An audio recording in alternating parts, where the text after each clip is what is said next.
Dobra večer, poštovani gledatelji. Hiperproduktivni redatelj Takashi Miike snimio je više od 100 filmova. 90-ih se formira u okruženju japanske B produkcije, uspijeva se izboriti za status autora, a u 21. stoljeću prepoznaje ga i Zapad. Vrata mu otvaraju veliki svjetski festivali, a tako je bilo i s večerašnjim filmom Časna smrt samuraja, koji je 2011. konkurirao za Zlatnu palmu. Evo, Velimire, spominjući Zapad, da li su nam azijska i japanska kinematografija i dan danas onako egzotične i daleke? Pa sigurno Vi ste se potrudili da budu malo manje. Neki od nas.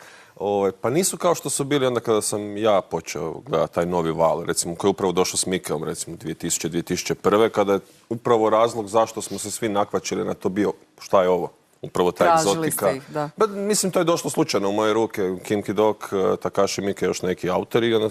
Ti neki filmovi koji su 2000-2001. krenuli na festivale, koji su donosili jedan sasvim novi filmski izričaj.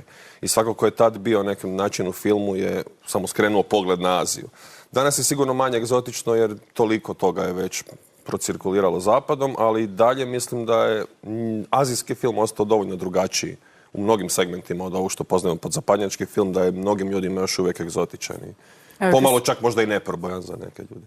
Dobro, evo samo kratko još u ovom uvodnom dijelu. Što je sa japanskim filmom? Sam Miike kaže da kopa po prošlosti, evo recimo govoreći i o ovom večerašnjem filmu, upravo zato što smatra da je japanski film izgubio energiju i moć. Je li on u pravu? Je li to tako? Pa nije samo japanski, mislim, gledati što se s filmom događa generalno i globalno u raznim zemljama, ali svakako, mislim, kad gledamo samu filmografiju Miikea, čovjek koji je nekad režirao 9 do 11 filmova godišnje, sad režira jedan u 2 godine.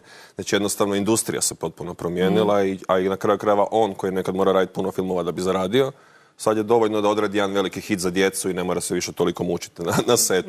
Tako da dosta toga se sve skupa promijenilo, znači ne samo filmsko stanje, nego industrija i način na koji se snima i sve živo. Jer 18 godina je puno da bi se stvari desile u filmu. Tanja, evo ga, Miike je dugo vremena bio smatran kraljem bizarnosti i horora, iako on je klasik japanskog horora, ali on okuša se u puno žanrova, nadilazi, miješa žanrove. Pa da, to je baš, to je njegova karakteristika, da je uistinu radio znači sa odmakom reinterpretacije gotovo svih žanrova. Možda je čak i ovo pomalo neobična, baš ovaj film koji ćemo sada vidjeti, neobično to da se vraća žanru, znači žanru samurajskog filma, na način na koji to nije napravio niti, znači, Kobayashi. Kobayashi je 62. sa tim izvornim filmom Harakiri,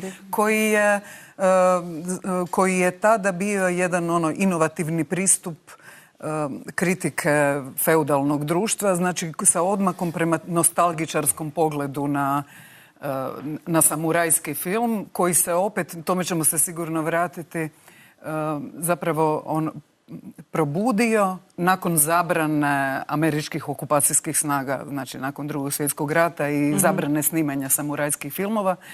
Ovo je sada sa Miikeom, on se vraća tom nostalgičarskom, naravno sa odmakom i sa nekakvom autoironijom, tom žanru. Znači ne onako kao Kobayashi, iako preuzima njegove teme, motive i gotovo kompletnu priču, ali rekla bih da je on bliže toj jednoj fazi nostalgije za tim razdobljem. Dobro, japanska kultura ima dugu povijest samurajskih tema, da tako kažemo, i film. Da, to je prvi japanski žanr. To je prvi i bio je dominantan sve do pojave, znači taj jidaigeki, povijesni žanr, je bio dominantan do pojave, recimo, naravno, suvremeno filmskih tema Gendaigeki 20-ih. I mislim, to je u tolikoj mjeri da se snimalo, ne znam, to je ukupan broj je bio u tom ranom periodu možda 6000 filmova jidaigeki, koje su uglavnom bili samurajske tematike u raznim podvrstama. A onda zatim dolazi do nekakvog ujednačenja između tih dvaju velikih žanrova, recimo povijesnog i suvremenog filma, i do prekida za vrijeme Drugog svjetskog rata i naravno 5 godina poslije. I onda ponovno buđenja koje je potaknuto, recimo najpoznatije je to sa Kurosavom i sa Rashomon i onda ponovnog samuraja. buma japanskog povijesnog Dejane, filma. evo večeras gledamo film iz 2011. On je zapravo, Miki je krenuo još i 10. sa samurajskim filmom na europske festivale. 13 uratnika je bilo prije ovoga. Mislim da je i 17. sad, prošle godine snimio samurajski film i opet bio u Kanu, znači postao je miljenik, jel da? Iz Pa ima zapada. neka bizarna, ja mislim, činjenica da je nakon svih ovih fantastičnih filmova koje je snimio koncem 90. početkom 2000-ih nekakav Ovo ga distancira od onog prije, jel da? Na neki kanoniziran način. na ovim najuglednijim festivalima sa dva remake-a, zapravo sa remake-om filma Kobayashija i sa remake-om filma Ichi Kuda, znači 13 Dva remake-a, ubojica ili 13 urotnika, kako je kod nas kad smo ga prikazivali bio preveden. Pa film koji ćemo gledati, vjerojatno ćemo puno više reći nakon bloka, da ne otkrivamo sad, makar svi manje više znaju što je sadržaj ovoga filma i nije u biti ni važno što je sadržaj, nego način na koji je on obrađen, pogotovo u odnosu na original iz 62. Na original, da. Međutim, ono što bi ja svakako htio istaknuti prije filma, to da je Mike sigurno jedan od najvećih autora svjetskog filma od 90. na ovamo. Znači, kako god o njemu raspravljali, razgovarali i tako dalje, koliko god on bio možda do kraja kanoniziran ili ne u nekakvom, u filmologiji nekoj zapadnoj, reputacija mu čini mi se nije loša. Mislim da je riječ o jednom od najvećih giganata zadnjih 20 godina. Ovaj film možda nije najtipičniji u njegovoj filmografiji, međutim, s druge strane, kod njega ništa nije tipično, tako da je možda i taj film na neki način tipičan. Znači, Zato je tipičan. Ja pretpostavljam da je većina gledatelja, ne znam kako si ti kad si gledao film, većinom su vjerojatno ljudi očekivali da će u tom filmu vidjeti nešto što će original probaviti kroz uobičajeni, recimo, spektar tema i motiva koji su karakteristični za najluđije Mikijeve filmove. Međutim, dobili smo jedan film koji je, čak bih rekao, pitomiji i nježniji u odnosu na original, što opet na neki način je iznevjerivanje očekivanja, čemu opet Mike zapravo cijelo vrijeme teži. Ja se nadam samo da će gledatelji imati dovoljno snage pogledati ovaj film do kraja, budući da dugo traje. A evo, Zato možda da krenemo, počinje. da odmah krenemo. Evo, Takashi Miike, Časna smrt samuraja.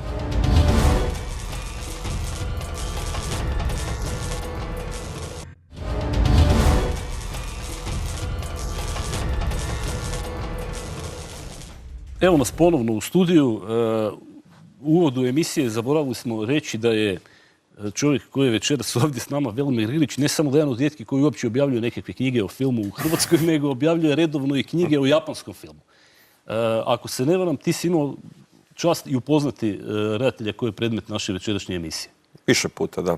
Pa recimo prvi put kada sam ga sreo, kad sam ga vidio uživo i fotkao se s njim, to je bilo 2004. godine i tad je u Veneciji prikazivan njegov film Izo, koji je zapravo, ako gledamo njegov prvi veliki samurajski film, Izo je zapravo direktni, ako ovdje govorimo o remake-u, pa čak i 13 urotnika koji su remake, Izo je zapravo njegov prvi samurajski nastavak, gdje se on izravno nastavio na film Hitokiri ili Tenchu, također i 60-ih, i stavio glavnog lika Iza u sadašnjost, odnosno kako ovaj original previdio završava razapinjanjem glavnog lika na križ, on ga za početku Iza skida sa križa i kreće u nekakvo putovanje 20. stoljećem. Tada sam prvi put vidio Mikea i vidio njegov film na velikom platnu u Veneciji i sjećam se da sam se na ulasku mimo išao s Kinky Dokom koji je s 3 Iron izlazio tamo sa te premijere. I ovo je bila premijera Mikeova. Kino je bilo toliko krcato, toliko ljudi je ostalo vani i mislim da je to bio vrhunac zapravo Mikeove karijere. Već na godinu ili koliko je kad je došao Yokai War za djecu je bilo onako 30% tek te količine ljudi i ta količina hajpa. Znači recimo realno gledano Mike je svoj vrhunac doživio od 2004. pa do negdje 2006. 2008. kad je s gospodarskom krizom. Ja. A ja sam ga imao prilike puta još nekoliko upoznat u Udinama kada je bila njegova mala retrospektiva i kada je prikazivan Masters of Horror. Znači to su sve te godine kad je Mike krenuo na zapad, kad su mu dali seriju Masters of Horror američku da režira. I kada mu je zapravo u Torinu pripremljena najveća retrospektiva, mislim i do sad u životu, sa 30-ak filmova s 35-ice. Sjećam se da sam s Mikeom gledao Teksaški masakr motornom pilom s 35-ice jer je imao jedan film po svom izboru. Kao najdraži film svih vremena na svojoj retrospektivi da ugosti. On je izabrao Teksaški masakr motornom pilom, pa smo ga zajedno gledali u kinu na velikom platnu s 35-ice, jedno isto divno iskustvo. Tako da imao sam prilike ga intervjuirati i upoznati na više lokacija, na više premijera. I dojam, onaj dojam koji svi uvijek kažu, čovjek koji snima kao divlje filmove, iako je to isto širok pojam za onog koji je vidio. Ja sam realno gledao od njegovih 100 i sitno 80 i nešto filmova. Tako da imam malu širu sliku, za mene Mike nije samo ovih 15 filmova koji su kao prošli na zapad, pa je on stvarno radio od meditativnih drama do najgore eksploatacije. Upravo zato što je on director for hire, što kažu u Americi. Zato zanimljivo kad ga ti predstavljaš kao najvećeg autora, što on svakako jest, ali fenomen, najamni radnik koji ne piše svoje scenarije, koji sam po svom osobnom priznanju režira sve što mu donesu jer mora plaćati stanarinu, uspjeva tom pristupiti autorski na taj način da postaje jedan od najvećih autora, iako je zapravo najamni radnik redatelj. Znači, to je malu količini autora ili redatelja. Pa, to je malo količine autora, međutim, tu je on zapravo se odlično nastavlja na ove najstarije hollywoodske klasike koji su također, znači, od poput, ne znam, Raoula Walsha i tak dalje, znači, radili apsolutno kao najamni radnici i nerijetko zapravo nakon što bi završili snimanje uopće ne bi učestvovali u montaži filma, otišli bi na drugi projekt. O sebi nikad nisu razgovarali kao nekakvim umjetnicima. Što više bilo im je to pomalo i neprimjereno kad bi ih poslije ovi klinci 60. 70. pitali. Međutim, s neke distance kad bismo mi gledali na te filmove, kao što kad gledamo na Mikea, zapravo vidi se da su to ljudi koji neke stilske, tematske, autorske preokupacije vrlo dosljedno pronose iz projekta u projekt, bez obzira na to što su samo, odnosno u osnovi zapravo najamni radnici. Međutim, oni naprosto žive u jednom kapitalističkom svijetu u kojem se filmove ne dijeli na fondovima i tako dalje, nego se znači rade dok god mogu osigurati zapravo povrat nekakvih sredstava i moraju naprosto, osuđeni su na to da budu najamnici.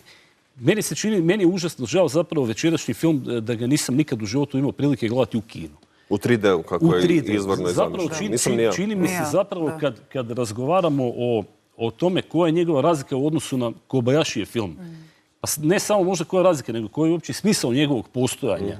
Čini mi se da ta 3D varijanta užasno značajna. Znači, ovaj film, barem je meni tako izgledalo, je puno manje strog, pa i formalno u odnosu na Kobayashijev film. Znači, Kobayashijev filmu je veći strukturom filma, kompozicijom kadrova, tak dalje, se sugerira jedna monolitna struktura društva koju Kobayashi osporava.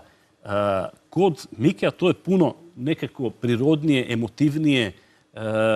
Ovi retrospekcije djeluju dulje i emotivnije. Privatni život, pogotovo ljubavna priča između njegove kćeri i dječaka kojeg je odgajao, puno je razvijenija i nekako ozbiljno sumnjam u to da je taj 3D element još trebao nadograditi tu nekakvu emotivnu, nježnu, recimo, stranu te priče. Zašto smo mi ipak ostali uskraćeni, budući da ga, naravno, kao ja mislim, niti jedan drugi film Mikeov nikad nismo u Hrvatskoj imali prilike vidjeti u kinu. Tako da je naš gledateljski doživljaj nekako kastriran, ajmo tako reći. Ali na kraju krajeva nije cijeli Mikeov opus u kinu, mislim, budimo realni. Ovo što si sada baš pričao, najamni radnik, on prati tržišne trendove. Znači, on je kako je 1991. zapravo ušao u svijet filma, on je do 1995. bio isključivo na videu. To je taj fenomen V-cinema kada je VHS narastao u Japanu, koji je definirao cijelu jednu generaciju autora koji su radili sukladno onom što je tada tržište nametalo. To je bila VHS kazeta, to su bili ti zakoni snimanja, kasnije su presli se na 16-ice, mislim, Mitch the Killer je snimio na 16-icu. Tako da uvijek se išlo za onim što format, što tržište, što publika želi. I u tom nekakvom vrludanju kroz sve to se uspio stvoriti Mike autor. Mislim, nije on jedini. Tako su operirali, kad gledamo od samih prvih dana Japana, studijski sistem. Ljudi su dolazili doslovno na posao i režirali na mjesečnoj bazi filmove. Su tipa Human Condition, recimo serijal Stari crno-bijeli. On je išao svaki mjesec u kina kao što danas gledamo serije na televiziji. Svaki tjedan, jer nije bilo televizije u to doba, znači ljudi ti si došao, imao si 3 tjedna za snimiti film. Da, ide nastavak 3 tjedna, ide drugi dio, ljudi opet gledati nastavak i tako po 10 puta u kino, znači. Ali u tom sistemu su se uspjeli izniknuti neki autori koji su takvom receptu pristupali na jedinstven način. Pa da, to je, mislim, možda, ja ne bih možda koristila riječ tržište, iako razumijem što govoriš. Više, mislim, mi se čini da se on prilagođava vrlo pragmatično budžetu koji ima.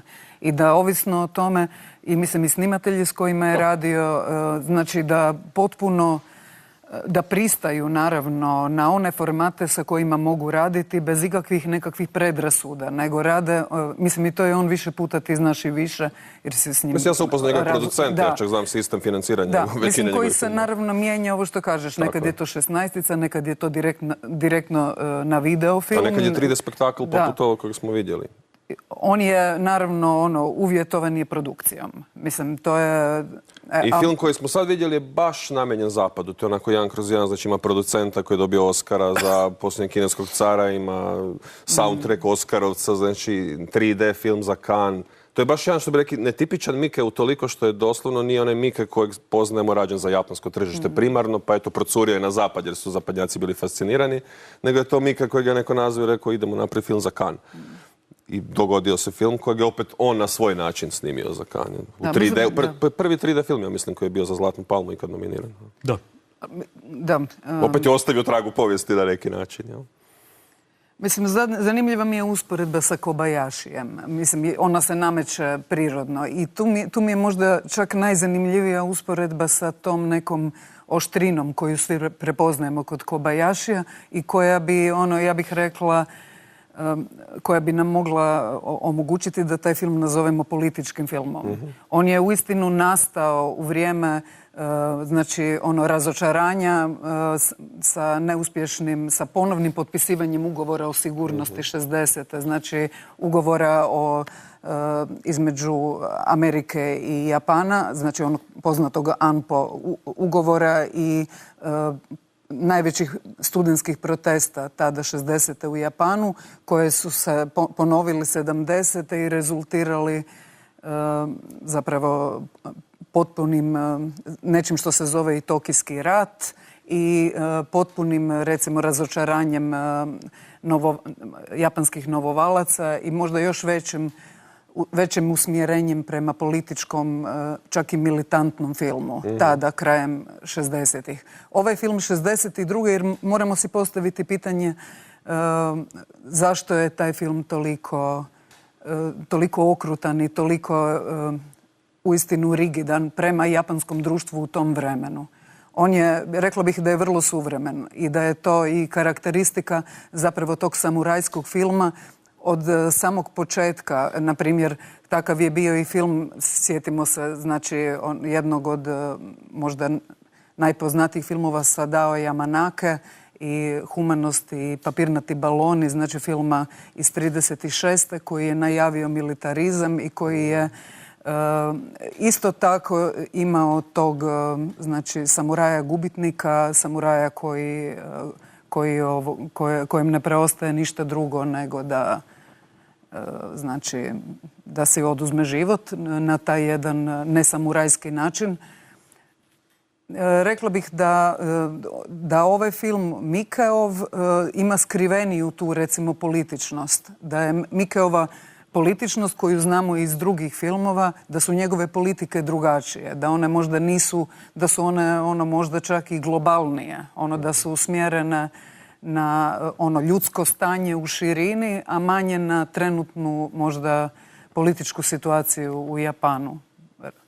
Meni se čak čini da ovaj Ichimei, ako se ne varam, znači jedan život. Da.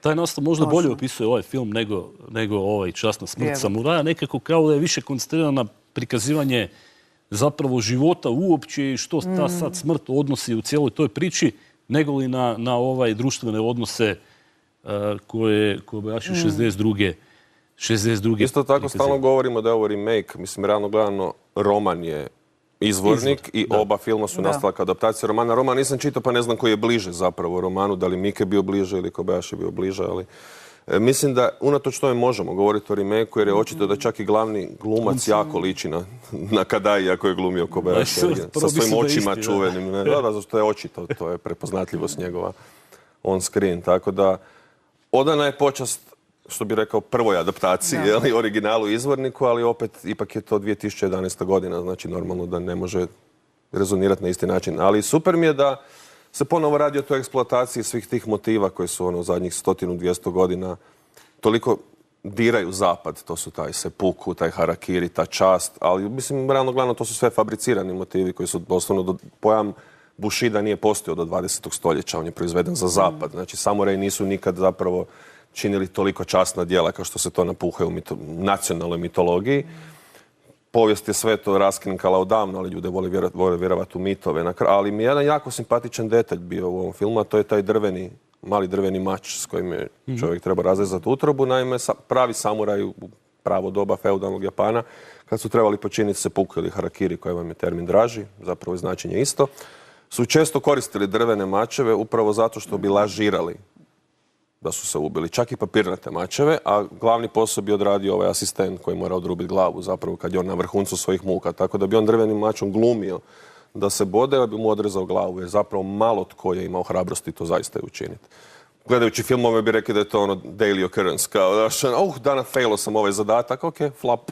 Ali nije bilo baš tako, budimo realni. Pa evo ono u čemu se razlikuju ova dva filma, mislim da je, makar kad ih čovjek pogleda jedan s drugim, zapravo vrlo brzo više ne znaš koji je film, pogotovo Puno zbog ove, da. čini mi se, jedne duboko pervezne odluke Mikija da glumci izgledaju potpuno isto kao i prije 50 godina, da.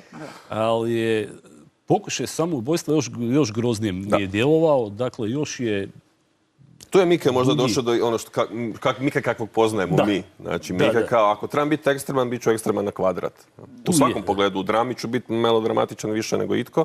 Ako je nasilje u pitanju, ne moram ga toliko prikazati. Nema tamo špricanja krvi, ništa nije on screen. Ali ima tu težinu što pokazuje koliko je zapravo sjajan redatelj, da može napraviti takav efekt s takvom režijom i takvom glumom da ti gledaš koliko traje ta scena, 15 minuta doslovno.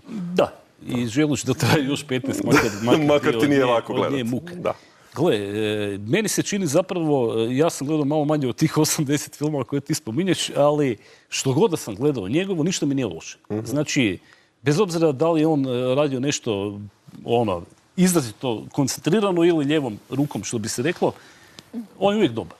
Znači, Štit od slame, recimo, film koji možda nije nekakvo osobito umjetničko remek djelo i ne znam šta, ali s vremena na vreme u njemu proviri nešto temeljem čega mi jasno prepoznajemo da je riječ o djelu Takashi Mikija i koliko god da predložak bio možda tanak, on će uvijek svojim obradom istoga dati filmu nekakvu kvalitetu koju isti taj film ne bi imao u rukama nekog drugog najmog radnika. Crni humor i nadrealizam, to je ono što on uvijek onako posao, jer on to privatno jednostavno najviše voli.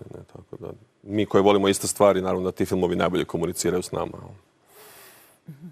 Pa čini mi se da filmovi zapravo, da je baš ovo nekakav dobar primjer za Mika, gotovo kao školski primjer, u odnosu, opet ću reći, sa Kobayashijem. Jer film uistinu funkcionira tako da mislim, možda on to tako i ne misli, ali da je dobro pogledati oba filma. I da onda u tom pomaku, u tom gotovo bizarnom nekom prosklizavanju između ta dva filma se vidi u čemu je upravo i u toj sličnosti sa tim razlikama se događa taj neki njegov razlog zašto je radio taj film, koji cijelo vrijeme je u dijalogu zapravo sa japanskom filmskom prošlošću. On i sam kaže da zapravo utemeljenje za njegove likove su filmski likovi, da nije život sam. Što je dosta, to je zanimljiva, to znači da je i ovaj film uistinu temeljen na tom blagu japanske filmske povijesti, ne samo Kobayashi, nego na toj reinterpretaciji tih mitova, to funkcioniraju ko grčka tragedija ili recimo, dobro, možda je to primjerenije usporediti sa westernom u Americi, ali teme i motivi se znači u stotinama filmova ponavljaju. I japanska publika se uistinu, kao što si ti rekao, igra sa iščekivanjem različitih interpretacija, a ne sa samom pričom, jer priču znaju svi. I upravo taj motiv časti, žrtvovanja i bratstva, nazovemo ga tako, on je prisutan ne samo u samurajskim filmovima, tako i u Mikovim samurajskim filmovima, nego i Yakuza filmovima, u gangsterskim filmovima, po kojima se zapravo Mike i najviše proslavio. To je opet taj isti motiv. Ne? Tako da mislim da je upravo ovim filmom fino balansiran na jedan moderan način opet iskorištava mitove, ali na opet drugi način. Znači, da nije neki tipični onaj mainstream samurajski film koji bi trebao eksploatirati nacionalne časti i to, nego on pokazuje upravo koliko je sve to krhko. Ne? I sama priča to pokazuje na kraju krajeva, jer je reč o osveti zbog... Kako bi to rekli? Osveti zbog časti koja je trebala biti očuvana, ali nije u procesu očuvanja časti se desilo nešto nečasno. Znači onako double fail u prijevodu za internet generaciju. Tako da, kažem, to je nešto čim se Mike zapravo bavi kroz cijelu karijeru, realno gledano. Samo je ovo opet upakirano, nije Dead or Alive serijal sa jakuzama koji divljaju na onom Tokija, nego jedan meditativan, potpuno atmosferičan, pravi old school samurajski film, ali svi motivi, pa i ti mali sitni potpisi redateljski su ostali da ti jasno da je to Mike.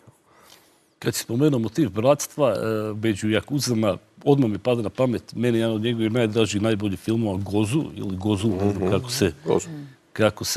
kako se izgovara. Našao sam na internetu Jodorovskog kako govori o tome da je ono što definira velike filmove to da ti iza njih ostaju slike koje nikad više u životu ne možeš zaboraviti.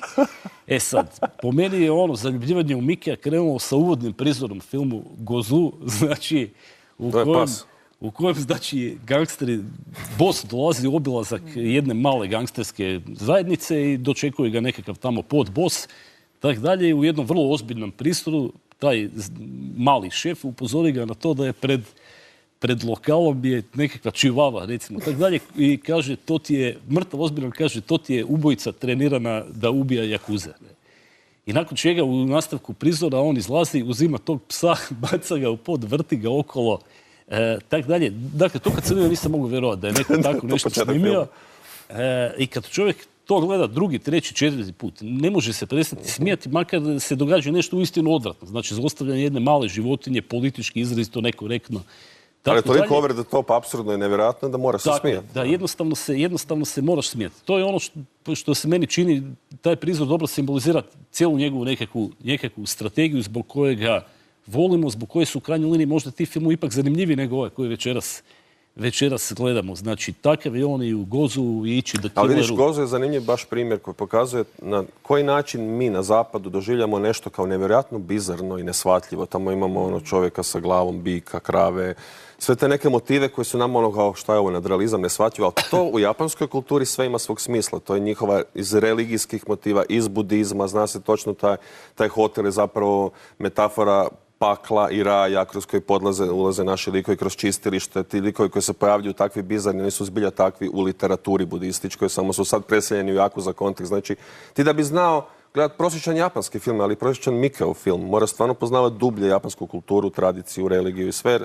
Iz toga na kraju krajeva svaka umjetnost i nastaje iz te sredine u kojoj je neko odrastao. Znači, mi sa našim poznavanjem, površnim poznavanjem japanske kulture, često doživljavamo Mikeove filmove površno. I zato je on upravo kada je postao te 2002., 2003., 2005. godine toliko slavan, su si govorili, on je nasilni autor, to su bizarluci, to je nasilje. A ljudi jednostavno nemaju poznavanje šire konteksta u kojem ti filmovi, ta djela nastaju, u kojem jedan japanski i japanski autor zapravo operira. Gozu je savršen primjer toga.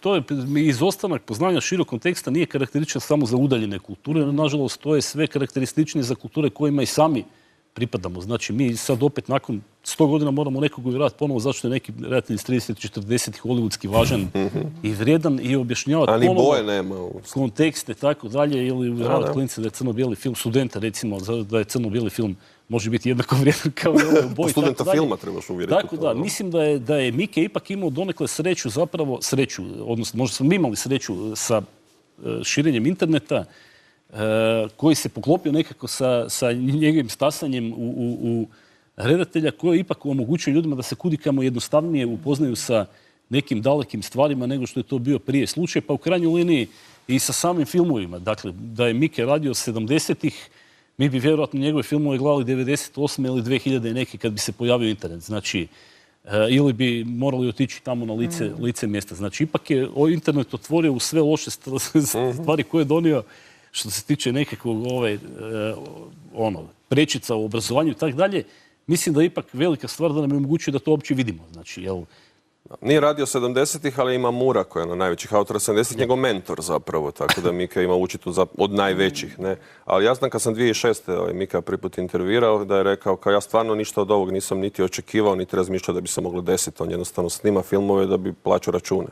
To, znači, kažemo, on je snimio 9 filmova jedne godine, jer je morao. Znači, to su sve bile sitne produkcije, ali u tih 9 filmova sigurno je onak 4 klasika. Znači, u iste godine nastaju Audicija i onak hrpa filmova koje onak ne možeš vjerovati da su snimljeni. Mislim, Ići the Killer je snimljen u 3 tjedna, cijeli. Čak je bila ideja, kako je to adaptacija stripa, da se uopće ne radi scenarij, nego da on drito ide iz stripa, adaptira to na film pa da vidi se kao eksperiment, ali producenti nisu dopustili. Znači, do te mjere kad imaš autora koji toliko proizvodi filma, da ima takvo iskustvo, ima svoj gerilski tim, da on jednostavno može u 2 tjedna sve snimiti, 3. tjedan se završi postprodukcija i 4. tjedan film ide van. Znači, kao što je nekad se radilo studijski, Mike je to prenio u 90. i u novi milenij i zato je toliko hiperproduktivan. Mislim, u 15 godina više od 70 filmova. Pa možda je važno spomenuti te 90. kada se ponovno, jer je on na neki način proizašao iz tog ponovnog interesa, odnosno imao je i tu sreću da se 90. znači dogodio jedan širi kontekst. Kitano se dogodio u Veneciji. 90-ih, što je ono što su prozvali novi japanski val. Znači niz japanskih redatelja koji su od Tsukamota, od Korede, pa Kitano naravno. Sa Zlatnim lavom. Da.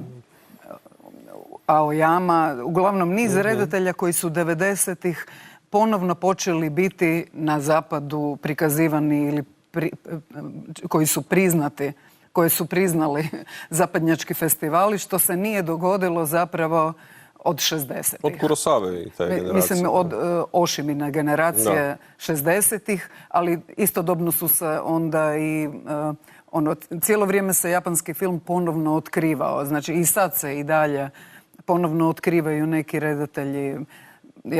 Kad je toliko toga. Da, i toliko je toga. Uglavnom, sada ponovno se govori da japanski film ne postoji. Znači, posljednjih 10 godina, čak i onaj fantastičan sajt koji je postojao, Midnight Eye, je prestao postojati. Ne samo zbog samozasićenja, nego su zaključili da u ovom trenutku postoji nekakav, recimo, pad autorstva ili novih mladih autora. Pitanje je da li je to točno ili se sad događa neki novi zamah. Da, ono što se sad trenutno događa, ali činjenica je da su usporili bili u zadnjih 10 godina. Ali znači 90. su donijele novi prodor, novi proboj tog nekakvog novovalni proboj, kako se to zvalo, filma, sa kojim je i Mike došao u nekakvo središte pozornosti.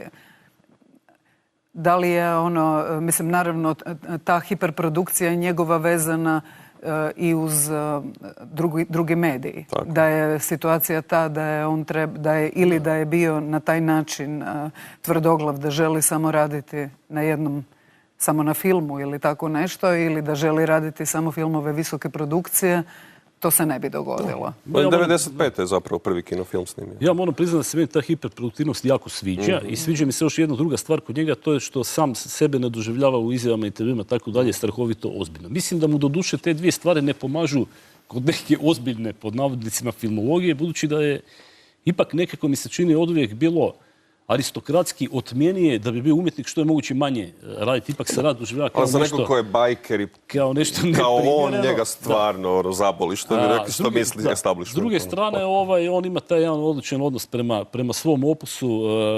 On nije tu da ga komentira. Dakle, on je taj koji radi i radi. To mu velim možda malo... Najljepša stvar koju je ikad rekao o svom opusu, ja ne smatram da sam snimio dobre ili loše filmove. Ja snimam jedan ogroman film sa nekoliko dobrih ili loših scena u njemu. Tako on gleda svojih 100 filmova. Znači, ne gleda ovaj. On gleda kao jedan dugi film, zato što je konstantno u procesu. Dok se montira jedan, već počinje snimati drugi. To je lanac koji on ne želi stati. Ja možda ne zna šta bi sa sobom kad bi stao. Ne samo to, nego ti filmovi nerijetko traju ozbiljne duljine. Znači, to nije da on snima sve filmove od 70-80 minuta. Znači, nerijetko su to filmovi dulje od 2 sata. Tako da je taj opus zapravo... Jedne godine kad je snimio 7 ili nešto, među njima je Agitator koji traje 3 sata. Koji je osnovno gangsterski. Meni je jedna stvar od koje Mike ne odvojiv, to je, ja mislim, od tog nekakvog azijskog prevrata u svjetskom filmu koncem 90. početkom 2000. Mislim, tu bi se složio sa Jodorovskim da se ti godina stvarno najzanimljivije stvari su se događale u Aziji. Teško je sad reći potpuno zbog čega je to tako. Međutim, ako krenemo na ovu nekakvu recepciju, odnosno publiku, tako dalje, ja bih tu parafrazirao možda početak tvoje knjige. Znači, kad govoriš o tome da je teško nekome kome se stalno nudi hamburger odjednom ponuditi suši. Jednostavno se čini da je publika koja neprekidno jede suši zahtjevnija, kompliciranija, složenija, da je njena recepcija kompliciranija, da bi ona gledala neki film, taj film mora biti složeniji, kompleksniji nego film koji gleda mlada publika sa druge strane svijeta, dakle, koja uživa u hamburgerima i glasa za Donalda Trumpa. Znači, čini mi se da je već na toj razini su redatelji na Dalekom istoku, ne samo u Japanu, nego u Hong Kongu i Južnoj Koreji osobito, od početka osuđeni na to da njihov izraz bude kompliciraniji, pogotovo u vizualnom smislu, da bude originalniji, svježiji. Znači i da je to jedan od velikih razloga zapravo zbog čega je ta kinematografija, kad sad gledamo unazad 20 godina, meni se čini barem, odnosno sve te kinematografije daleko istočne, izrazito svježije i dominantnije u odnosu na Hollywooda, čini mi se i na nekakvu srednju srudašku europsku festivalsku kinematografiju. Apsolutno istina. Mislim, ja sam zapravo počeo gledati taj novi val azijskog filma, kažem, sa Ichi the Killerom, sa The Isle od King Kidoka i Battle Royale. To su neka 3 DivX-a koji su došli meni u ruku 2001. 2. I kada sam to stavio unutra, bilo je sav ovaj zapad, sav ovaj Hollywood, sve ove videoteke zadnjih 20 godina mog života su samo ovako blaf se srušile. Sve ovo više nema smisla jer ovo je nešto potpuno novo, potpuno drugačije, potpuno vizualno, potpuno narativno drugačije. I onda kreneš kopati, onda krene taj val koji je krenuo od 2002. 3. pa do 6. 7. 8. azijskog filma i shvatiš da film može biti jednostavno daleko drugačiji, pa da ne kažem i bolji od onog na što smo navikli u redovnom kino repertoaru. Evo, mašu nam po običaju da smo pretjerali sa vremenom. Pa nismo rekli ni 3%, čovjek ima preko 100 filmova. I onako smo ostali dužni puno filmova Mikijevih, pa ćemo valjda uz neki od njih u budućnosti opet složiti neki razgovor. Ovo je tek 5. film Mikija prikazan na Hrvatskoj radioteleviziji. Moramo reći da smo stvarno dužni. Nažalost, trenutno, meni se čini da hrvatsko društvo ne ide u tom smjeru liberalizacije prema kojoj će recimo biti potpuno normalno da film Ichi the Killer jednog dana bude prikazan u 10 navečer i tako dalje. Ali bar audicija. Međutim, nadam se da ćemo te dugove u nekoj skorijoj budućnosti vratiti. Pa nadamo se svi.